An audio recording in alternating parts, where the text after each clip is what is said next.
bizden razısınız mı? Bəli. Hansımızın ürək sözlərimiz var? Məniyim.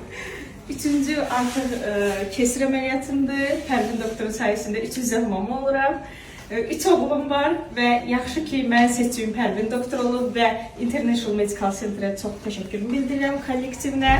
Samirə və Leyla sizi çoxlu öpürəm. Yaxşı ki varsınız, yaxşı ki bizim qeydimizə qalırsınız. Bizim gözəl ailə doktorumuz.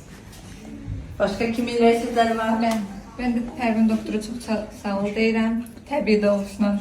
Mən nə qədər dedim ki, əməliyyat almadı. Təşəkkürlər. Pərvin xanımın səmimiyyətinə də görə çox sağ olsun. Qızlar da çox sağ olsunlar. Asistanlar da təşəkkür edirəm hər birinə. Minnətdaram. Çox sağ olun.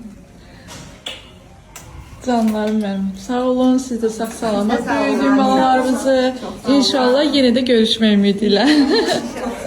Sağ olun kızlar. Sağ salamat.